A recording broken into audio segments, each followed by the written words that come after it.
በስመ አብ ወወልድ ወመንፈስ ቅዱስ አሃዱ አምላክ አሜን። ሰላም ጤና ይስጥልኝ። ከአውደ ጥናት ዘግዕዝ ነው። ዛሬ አንድ ቀላል ነገር ግን ትልቅ ጥያቄ ልጠይቃችሁ እወዳለሁ።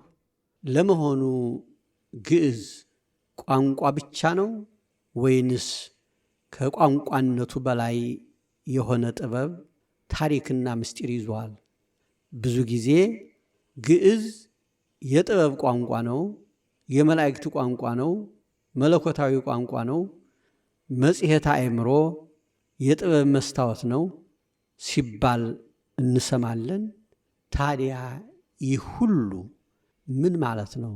የግዕዝን ትምህርት በተለይም ቅኔንና የባህላዊ ትምህርት ስርዓታትን በጥልቀት የተማሩ ሰዎችን ስንመለከት ብዙ ነገሮችን መረዳት እንችላለን። ብዙ መጻሕፍትን፣ የጸሎት ክፍሎችን፣ ታሪኮችንና ትምህርቶችን በቃላቸው ይይዛሉ። በአጭር ጊዜ ጥልቅ ሐሳብ ማመንጨት፣ ድርሰትና ቅኔ መፍጠር፣ የተጻፈውን ተረድተው ምስጢሩን መተርጎምም ይችላሉ። ይህ ሁሉ በአንድ ቀን የተገኘ ችሎታ አይደለም። ከረዥም ጥናት፣ ከልምምድ፣ ከቋንቋው ሥርዓትና ከያዘው የእውቀት ሀብት የሚመጣ ችሎታ ነው። አብዛኛዎቹ ቋንቋዎች በዙሪያችን ካሉ ሰዎች ጋር በቃልና በጽሑፍ እንድንግባባ ይረዱናል። አንዳንድ ጥንታዊ ቋንቋዎች ደግሞ ከቀደሙት ወይንም ከቀደመው ትውልድ ጋር ያገናኙናል። የግዕዝ ቋንቋ ሁለቱንም ሥራዎች ይሠራል። በግዕዝ ቋንቋ በኩል ወይም አማካኝነት የጥንቱን ትውልድ ታሪክን፣ እምነትን፣ ባህልን፣ ስነ ምግባርን፣ ስነ ጽሑፍና ጥበብን እናነባለን። ከሁሉም በላይ ለእኛ ለኢትዮጵያውያንና ለኤርትራውያን የኦርቶዶክስ ተዋሕዶ ልጆች ግዕዝ የጸሎታችን፣ የቅዳሴያችን ወይም የአምልኮታችን፣ የማህሌታችን፣ የመዝሙሮቻችንና የብዙዎቹ መንፈሳዊ መጻሕፍቶቻችን ቋንቋ ነው። ስለዚህ ግዕዝን ስንማር ቃላትን ብቻ አንማርም። የምንጸልየውን እንረዳለን፣ የምንዘምረውን እናውቃለን፣ የምናነበውን ከምንጩ እንገነዘባለን። ግዕዝ ከዓለማችን ጥንታዊ የጽሑፍና የሥነ ጽሑፍ ቋንቋዎች አንዱ ቋንቋ ነው። ለብዙ ዘመናት ቅዱሳት መጻሕፍትን፣ ስነ መለኮትን፣ ጸሎትን፣ ቅኔን፣ ታሪክን፣ ፍልስፍናንና ባህላዊ ዕውቀትን ተሸክሞ ወደ እኛ ያደረሰ ቋንቋ ነው።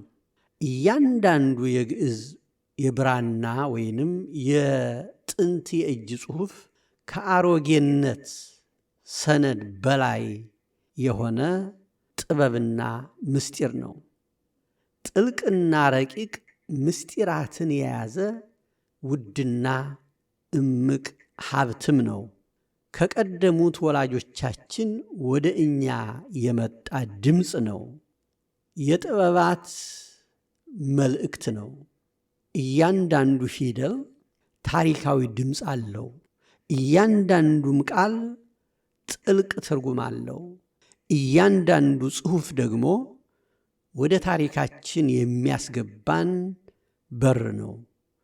ነገር ግን ብዙ ሰዎች የግዕዝን ፊደላትና የእጅ ጽሑፎችን ሲያዩ ይህ በጣም ከባድ ነው፣ እኛ ልንማረው አንችልም በማለት ገና ሳይጀምሩት ተስፋ ይቆርጣሉ።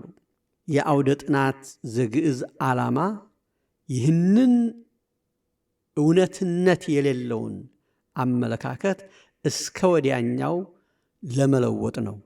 ግዕዝን 1 2 3 እያልን እንደ መቁጠር በደረጃ በደረጃ በመክፈል ቀላል ግልጽና ዘመናዊ በሆነ ዘዴ እንማራለን። ፊደሉን እናያለን፣ ድምፁን እንሰማለን፣ እንጽፈዋለን፣ እናነበዋለን፣ በቃልና በሐረግ ውስጥ እንጠቀምበታለን ወይም ልምምድ እናደርጋለን። ከዚያም ቀስ በቀስ ወደ ሰዋስው ወይም አገባብ፣ ወደ ንባብና ወደ ትርጉም እንገባለን። መላውን ፊደል በአንድ ጊዜ በቃል ለመያዝ አንገደድም ወይም አትገደዱም። ከዚህ በፊት ግዕዝን የማናውቅ ብንሆንም ከዜሮ መጀመር እንችላለን። በተለይ አማርኛንና ትግርኛን የምታውቁ ከሆነ ወይም አማርኛና ትግርኛ ቋንቋችሁ ከሆነ ምናልባት የምታስቡትን ያህል ከግዕዝ የራቃችሁ አይደላችሁም።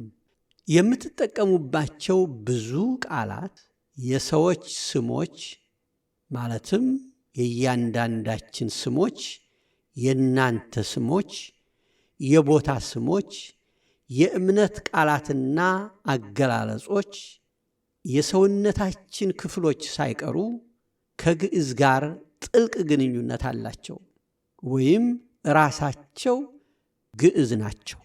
ስለዚህ ብዙ የግዕዝ ሀብት ለእኛ ለኢትዮጵያውያንና ለኤርትራውያን እንግዳ አይደለም፣ ሊሆንም አይችልም። በውስጣችን አለ፣ በሰውነታችን ተጽፏል። ነገር ግን ገና አላነበብነውም። እንደ ተጻፈ ነገር ግን ሳይነበብ ተጣጥፎ እንደ ተቀመጠ መጽሐፍ በሰውነታችን ውስጥ አለ፣ አላነበብነውም። የአውደ ጥናት ዘግዕዝ የማስተማር ምስጢርም ከዚህ ይጀምራል። ራሳችንን በማንበብ ራሳችንን በመተርጎም በውስጣችን ያለውን ነገር ግን መኖሩን ያላስተዋልነውን የቋንቋ ሀብት በመግለጥ በማሳየት በማስረዳት እንጀምራለን። ግዕዝን መማር ፊደልንና ሰዋስውን መማር ብቻ አይደለም፣ ነገር ግን ከሕያው ታሪክ ጋር መገናኘት ነው። ከቅርሳችን ጋር መገናኘት ነው። ከእምነታችን ምንጮች ጋር መገናኘት ነው። ከሁሉም በላይ ከሕያው ከእግዚአብሔር ጋር መነጋገር ነው። የግዕዝ ቋንቋ ጥናት ስነ ጽሑፍን፣ ታሪክን፣ ሰዋስውን፣ ቅኔን፣ ድርሰትንና የቃላት ጥልቅ ትርጉምን ለመረዳት ሰፊ በርን ይከፍታል። ዛሬ በዓለማችን የተለያዩ አገሮች፣ ዩኒቨርሲቲዎች፣ ቤተ መጻሕፍትና ምሁራን ግዕዝንና የግዕዝ የእጅ ጽሑፎችን ያጠናሉ፣ ያስተምራሉ፣ ይጠብቃሉ። ታዲያ ሌሎች የእኛን ቅርስ ለማወቅ እየተማሩ እኛ ለምን አንማርም? ስለ ራሳችን በትርጉም ብቻ ለምን ለማወቅ ወይም ለመማር እንመርጣለን? የምንጸልየውን ሳንረዳ፣ የምንዘምረውን ሳናውቅ፣ የቀደሙት ወላጆቻችን የጻፉልንን በሌላ ሰው ወይም በሌላ ቋንቋ ትርጉም ብቻ እስከ መቼ እንቀበላለን? ምንጩ ግዕዝ ነው፣ ቁልፉም እርሱ ነው። የታሪካችን መሰረት፣ የእኛነታችን ምንጭ፣ ታሪካችን ሁሉ የተቀረጸበት የግዕዝ ቋንቋ ነው። ስለዚህ ራሳችንን፣ ታሪካችንን፣ ማንነታችንን፣ እምነታችንን በሚገባ ለማወቅ ቁልፉ እርሱ የግዕዝ ቋንቋ ነው። የግዕዝ ቋንቋ ትምህርትን በአውደ ጥናት ዘግዕዝ በአሁኑ ሰዓት ጀምረናል። ምዝገባው ግን አሁንም ለሁላችሁም ክፍት ነው። መመዝገብ ትችላላችሁ።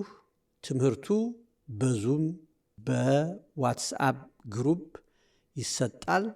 ስለዚህ ፈጥናችሁ ተመዝገቡ። ግዕዝን አንድ ቀን እማራለሁ እያልን ሁልጊዜ በቀጠሮ ኑረን ከሆነ ወይም ኑራችሁ ከሆነ ያ ቀን ዛሬ ሊሆን ይችላል። ስለዚህ ዛሬውኑ ተመዝገቡ። የቀደሙት ወላጆቻችን ያስተላለፉልንን በግዕዝ ቋንቋ የተቆለፈ ጥበብ ግዕዝን በመማር መክፈት እንችላለን። የተጣጠፈውን የግዕዝ መጽሐፍ መግለጥ እንችላለን። ራሳችንን እናነባለን። ታሪካችንን ከምንጩ እንረዳለን። እምነታችንን በጥልቀት እናውቃለን። የተረከብነውንም ሀብት ለሚቀጥለው ትውልድ ማስተላለፍ እንችላለን። ግዕዝ ከባድ ቋንቋ ሆኖ ሳይሆን በትክክለኛው የማስተማር ዘዴ ሳይቀርብልን በመቆየቱ ከባድ ስለሚመስለን ብቻ ነው። አሁን ግን በሩ ተከፍቷል። በየትም ዓለም ሁናችሁ ከአውደ ጥናት ዘግዕዝ መማር ትችላላችሁ። ስለዚህ ኑና ከአውደ ጥናት ዘግዕዝ የግዕዝን ጥበብ እንወቅ፣ እናንብ፣ እንረዳ፣ ለትውልድም እናስተላልፈው። ልዑል አምላክ ማስተዋሉን ያድለን። ከአውደ ጥናት ዘግዕዝ